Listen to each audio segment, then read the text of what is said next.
우리는 지난 시간 사도 바울이 베스도 총독과 아그리파 왕 앞에서 재판을 받는 장면을 보았습니다.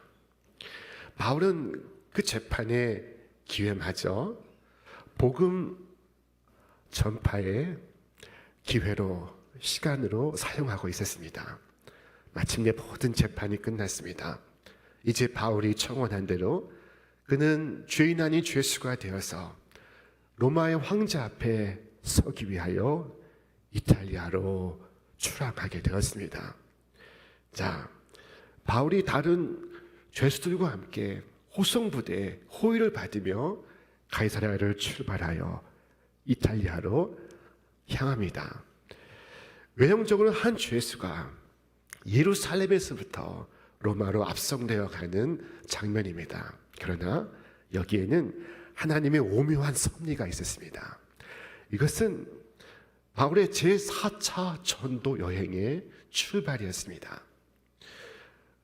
이 전도 여행이 이전의 여행과 다른 점은 그가 죄수가 되어 떠나는 여행이라는 것입니다. 그가 사슬에 묶여 떠나는 여행입니다. 그러나 그의 매임은 오히려 더욱 담대하게 그가 당연히 말해야 할 바를 말할 수 있는 계기가 되었습니다. 그는 고백했습니다. 이 일을 위하여 내가 쇠사슬에 매인 사신이 된 것은 나로 이 일에 당연히 할 말을 담대히 하게 하려 하심이라. 주께서 그에게 말씀하셨습니다. 담대하라. 두려워하지 말라. 네가 예루살렘에서 나의 일을 증언한 것과 같이 로마에서도 그렇게 하여야 하리라. 자, 이제 바울 일행이 탄 배는 시돈을 지나서 길리기아와 밤빌리아의 바다를 건너 루기아의 무라시에 당도했습니다. 그곳에서 그들은 저 대양을 항해하는 더 큰 배로 갈아타게 되었습니다. 자, 이 배에는 누가 타고 있을까요? 먼저 로마의 백부장이 타고 있습니다. 그는 그 배의 최고 권력자입니다. 그는 지휘관입니다. 그는 군인이었습니다. 그와 함께 많은 군인들이 함께 타고 있었습니다. 그 배에는 누가 타고 있었을까요?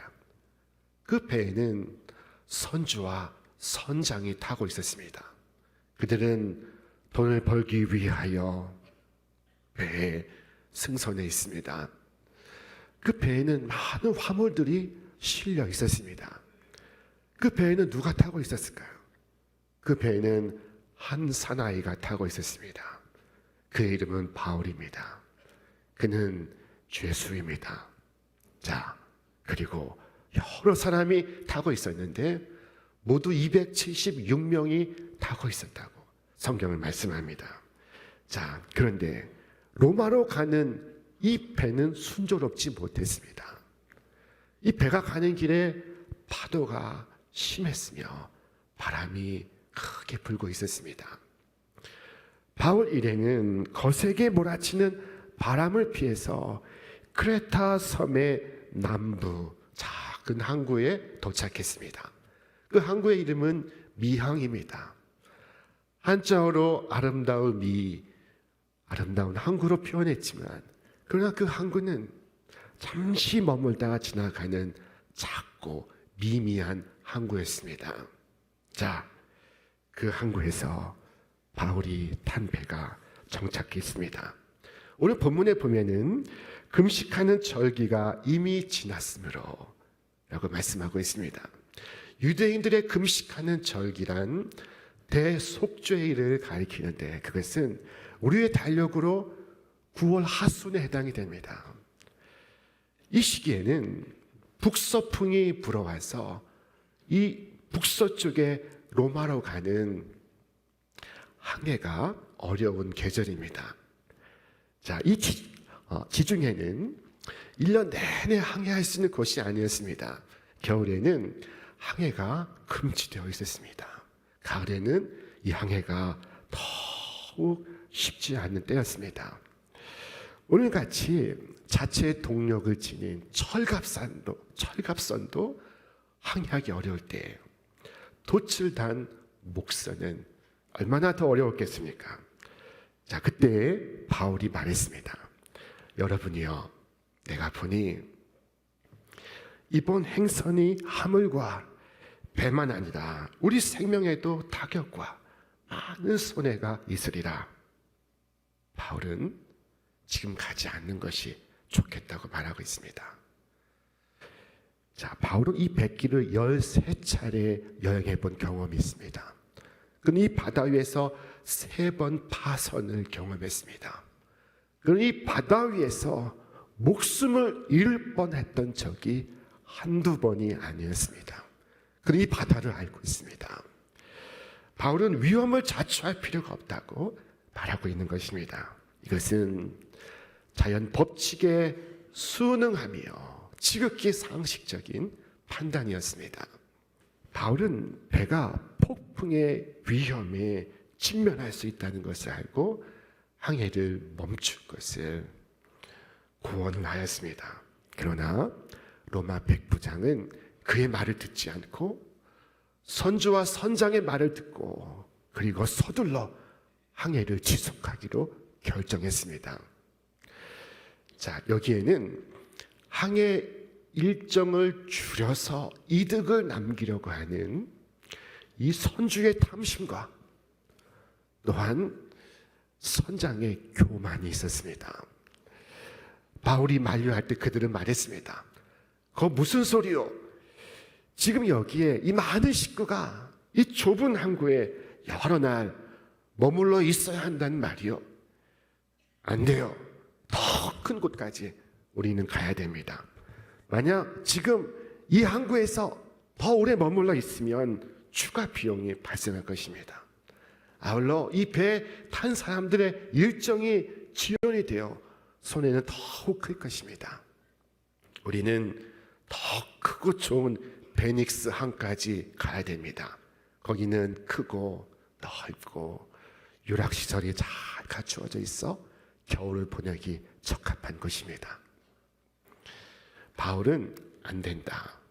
인명에 피해가 있을 것이며 재산에도 손해가 있을 것이다 라고 말했으나 사람들은 다 다른 쪽으로 의견이 모아져 있었습니다. 바람의 방향을 거슬러 항해하는 그 모습은 하나님의 섭리에 순응하지 않는 인간의 모습을 드러내고 있었습니다. 그들은 괜찮을 것이라고 말했습니다. 그러나 괜찮지가 않았습니다. 결국 그들은 큰 어려움에 봉착하게 됩니다. 이 사건은 다음 시간에 자세히 보게 될 것입니다. 때마침 순하게 남풍이 불어왔고 그들의 항해는 순조로워 보였습니다. 하지만 얼마 못 가서 그 섬에 큰 광풍이 불어옵니다. 유라굴로라고 불리는 이 큰 광풍이 이 배에 부딪힙니다. 선원들은 이 배를 통제해 보려고 했지만 소용이 없었습니다. 좌초를 막기 위해서 배를 최대한 가볍게 하기 위해 그들은 배 위에 있던 화물들을 바다에 던지기 시작했습니다. 여행객들의 보따리를 바다에 던졌습니다. 심지어 항해의 필수적인 장비들도 다 바다에 던집니다.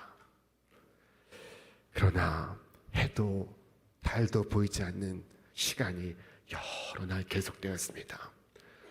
오늘 27장 20절에 보면은 구원의 여망이 다 없어졌더라 라고 말씀합니다. 오늘 우리가 믿는 하나님은 우리에게 여러 모양으로 말씀하시는 하나님이십니다. 해를 통해서, 달을 통해서, 별을 통해서, 천체의 운행을 통해서, 봄, 여름, 가을, 겨울 계절의 변화를 통해서, 때로는 사건을 통해서 우리에게 말씀하십니다. 우리에게 말씀하시는 것이 무엇입니까? 그것은 첫째로 자연의 법을 무시한 삶은 지속될 수 없다는 것입니다. 아주 단순한 말씀이요, 명백한 말씀입니다. 하나님께서 자연을 지으시고 자연의 한 법을 두셨습니다. 그것이 자연의 법칙입니다. 자연의 법은 하나님께서 주신 것입니다. 이 자연의 법을 따라 살아가야 사고가 나지 않습니다. 자연의 법은 인간을 위하여 주신 것입니다. 이 자연의 법을 거스르는 인간의 삶과 문명은 지속 가능하지 않습니다. 하나님께서 우리에게 주시는 말씀이 무엇입니까? 둘째는 도덕의 법을 무시한 삶은 지속될 수 없다는 것입니다. 물질 세계의 자연의 법칙이 있듯이 인간 세계에도 도덕의 법칙이 있습니다. 이 도덕의 법을 지키지 않으면 삶이 무너지고 공동체가 허물어집니다. 도덕의 법은 오늘 우리를 위하여 자연의 법과 같이 우리에게 주신 법입니다. 이 도덕의 법을 어기는 집단은, 도덕의 법을 무시하고 세우는 사회는 존립할 수 없습니다. 도덕의 법도 하나님께서 우리를 위해 주신 법입니다. 하나님께서 우리에게 하시는 말씀이 무엇입니까? 그것은 셋째로, 말씀의 법을 무시한 삶은 존속될 수 없다는 것입니다. 자, 어느 날 어떤 분이 새로운 자가용의 내비게이션을 새롭게 설치했습니다. 그리고는 자신만만하게 그가 가보지 않은 먼 목적지를 향해 출발했습니다. 해는 지고 날은 어두워져 갔습니다. 그는 깜깜한 곳에 운전을 하고 있습니다. 그런데 얼마를 가다 보니 갑자기 한 음성이 들렸습니다. 이제는 서라. 이제는 서라. 그러나 내비게이션을 보니 앞으로 계속 가라고 되어 있었습니다. 자, 그는 더 가려고 했으나 갑자기 오싹한 기분이 들었습니다. 그는 차를 멈추고 시동을 끄고 그리고 밖에 나가서 보았습니다. 그리고 내려서 보니 다리는 끊어져 있고 그리고 위험이라는 표지판은 바닥에 뒹굴어 바람에 날리고 있었습니다. 만약 그대로 그가 달렸다면 그의 차와 함께 그는 절벽에 떨어지고 말았을 것입니다. 성경은 우리에게 말씀합니다. 주의 말씀의 법은 내 발의 등이요 내 길의 빛이니이다. 다른 사람들은 선장의 말을 듣고 있을 때 바울은 주님의 말씀을 듣고 있었습니다. 그래서 어떻게 할 수 있습니까? 바울은 이렇게 말했습니다. 내가 너희를 구원하노니 이제는 안심하라. 너희 중 아무도 생명에는 아무런 손상이 없겠고 오직 배뿐이리라. 내가 속한 바 곧 내가 섬기는 하나님의 사자가 어젯밤에 내 곁에 서서 말하되 바울아 두려워하지 말라. 네가 가이사 앞에 서야겠고 또 하나님께서 너와 함께 항해하는 자를 다 내게 주셨다 하였으니 그러므로 여러분이 안심하라. 나는 내게 말씀하신 그대로 되리라고 하나님을 믿노라. 바울은 주의 말씀을 듣고 있었으며 주의 말씀을 전해주고 있었습니다. 저는 오늘 우리 시대가 이 배가 직면한 상황과 유사하다고 생각합니다. 우리가 타고 있는 배에 큰 풍랑이 불고 있습니다. 바이러스의 큰 풍랑이 다 끝나지 않았는데 연이어 전쟁의 풍랑이 불고 있습니다. 큰 전쟁으로 비화할 수 있는 전쟁이 오늘 이 세계에서 벌어지고 있습니다. 오늘 또한 세계적인 경제 위기의 풍랑도 잦아들지 않고 있습니다. 자, 그러나 그 풍랑이는 바다를 표류하던 배에는 바울이라는 한 사나이가 있었습니다. 그와 같은 절망적인 상황 속에서 바울은 자신에게 말씀하고 계시는 하나님의 음성을 듣고 있었습니다. 그는 그 속에서 하나님의 말씀을 듣고 있습니다. 그는 낙심하지 않습니다. 바울아 두려워하지 말라. 너는 가이사 앞에 서야 하겠고 너로 인하여 너와 함께 항해하는 모든 사람들을 내가 보호하리라. 동시대를 살고 있는 사람들의 운명이 이 한 사람에게 달려 있습니다. 오늘 이 시대를 살아가는 사람들의 운명이 오늘 성도에게 달려 있습니다. 하나님께서 멸망해 가는 유대 나라를 향하여 말씀하셨습니다. 너희는 예루살렘 거리로 빨리 다니며 그 넓은 거리에서 찾아보고 알라. 너희가 만일 정의를 행하며 진리를 구하는 자를 한 사람이라도 찾으면 내가 이 성읍을 용서하리라. 성읍의 운명이 한 사람에게 달려 있습니다. 배의 운명이 이 한 사람에게 달려 있습니다. 이 배는 무너지지 않을 것입니다. 그 배에는 바울이 타고 있었기 때문입니다. 자, 믿는 사람으로 인하여 그와 함께 모든 사람이 복을 얻고 은혜를 입을 것입니다. 여러분, 하나님께서 야곱에게 복을 주실 때 야곱이 머물던 삼촌 라반의 집에 함께 복을 내리워 주셨습니다. 하나님께서 요셉에게 복을 주실 때 그의 주인 보디발의 집에 함께 복이 임하게 하셨습니다. 한 사람이 복을 받을 때 그 사람 인하여 그 집단이 복을 받습니다. 그 공동체가 은혜를 입습니다.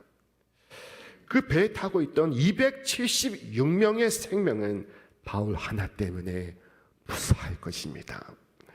가정의 운명이, 기업의 운명이, 나라의 운명이 한 사람에게 달려 있습니다. 영화 배너를 보시면은 이 배너가 로마 군함의 그 밑창에서 노를 젓는 장면을 볼 수 있습니다. 그는 노예가 되었습니다. 자, 그런데 그가 노를 젓는 이 배가 전투에 참여했다가 그만 격침이 됩니다. 그런 중에도 배너는 제독 아리우스를 구출해내어 널빤지위에 그를 태우고 함께 표류를 합니다. 이 장군 아리우스는 자신의 신세를 비관하면서 스스로 목숨을 끊고자 했습니다. 그런데 배너가 그를 가로막습니다. 자, 그리고 시간이 흘렀습니다. 그들이 로마 군대에 의하여 구출을 받습니다. 이 제독 아리우스는 로마 군대에 큰 배에 오르자마자 물었습니다. 전쟁이 어떻게 되었느냐? 예, 로마의 승리로 끝났습니다. 그때 이 아리우스 장군이 스스로 가서 물을 떠서 노예 베너에게 주며 말했습니다. 너를 구원하고자 네가 믿는 하나님이 로마를 구원하셨다. 바울은 그 배 위에서 하나님의 음성을 듣고 있었습니다. 하나님의 말씀을 듣고 있었습니다. 그는 그 말씀으로 자신을 위로하는데 그치지 않고 그와 함께한 이웃들을 위로합니다. 그의 이웃들에게 그는 희망을 불어넣습니다. 파선의 위험을 겪으며 고생하는 그들에게 음식을 권합니다. 그들로 먹게 합니다. 자, 그들이 용기를 내서 음식을 먹습니다. 결국 다 목숨을 건질 수가 있었습니다. 바울은 그들에게 말했습니다. 내가 너희를 구원하노니 이제는 안심하라. 너희 중 아무도 생명에는 아무런 손상이 없겠고 오직 배뿐이리라.